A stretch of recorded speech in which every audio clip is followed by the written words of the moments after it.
Tommi, hienoa, että olet täällä. Mitenkä päivä on lähtenyt liikkeelle, vaikka näin varhaista aamua vietellään? Ihan oikein hyvin, mulla oli kuljettaja ja kaikki. Mistä asti kuljettaja ajoi sinut tänne? Helsingistä. Loistavaa palvelua, näin ilmeisesti vain Adopella. No, varmaan muillakin, mutta tällä kertaa meillä. Mennään Tommi sitten asiaan. Kaikki tiedetään, että Adobe on tunnettu luovan alan standardina ja kaikki luovat ohjelmistot sisältävä Creative Cloud täytti keväällä vuoden. Mitenkäs asiakkaat ovat ottaneet sen vastaan? Oikein hyvin, että asiakkaat pääsee nyt tekemään kaikkea mahdollista sen sijaan, että heidän tarvitsisi aina hankkia siihen työkalupakkiinsa uusia ja uusia osia. Eli heillä on koko se työkalupakki käytettävissä ja se on otettu todella hyvin vastaan. Eli paljon positiivista palautetta. Onko ilmennyt minkäänlaista kritiikkiä uuden pilvipalvelun johdosta? Totta kai kun mennään niin vanhasta jakelumallista uuteen jakelumalliin, siinä on aina ihmisiä, jotka ei ole tyytyväisiä.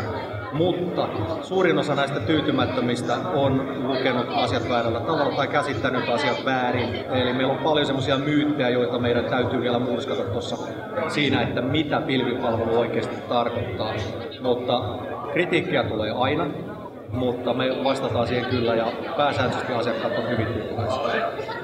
Minä luovan työn tekijänä kuulun Adoben asiakaskuntaan, mutta sinä et tietenkään näe minua nyt ilman näitä laseja, kuulet vaan äänen, mutta kerropas, että minkälainen on tyypillinen asiakas, minkälainen on tyypillinen loppukäyttäjä? Tyypillinen Adoben loppukäyttäjä on luovan työn tekijä, joka on joko itse työllistänyt itsensä toiminimen tai oman osakeyhtiön kautta, tai sitten työskentelee jossain yrityksessä luovan työn parissa, isossa yrityksessä tai pienessä yrityksessä. Ja saattaa myöskin työskennellä suuryrityksessä jollain luovan työn osastolla tai jollain luovan työn alalla.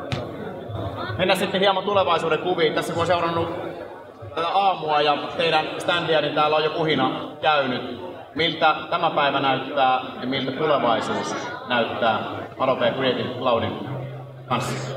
No, tulevaisuus näyttää erittäin kiireiseltä, joka on tietysti positiivinen asia firmalle ja tietysti kaikille käyttäjille. Me pistää jatkuvasti uusia ominaisuuksia ulos ja pystytään täydentämään meidän työkalupakkia. Ja tänä päivänä tietysti odottaa, että paljon jälleenmyyjät tulee tänne tutustumaan meidän tuotteisiin. Ja me näytetään täällä kaikki mahdollinen, mitä me ollaan suikien.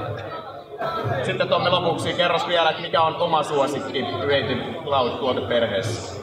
No, mulla on nämä kestosuosikit, jotka on tietysti InDesign, Illustrator ja Photoshop, mutta mulla on semmoinen uusi suosikki, se on tämä Adobe Muse, joka on web-sivujen teko- ja ylläpito-ohjelma niille ihmisille, jotka ei halua koodata eikä halua opetella, eli mulle.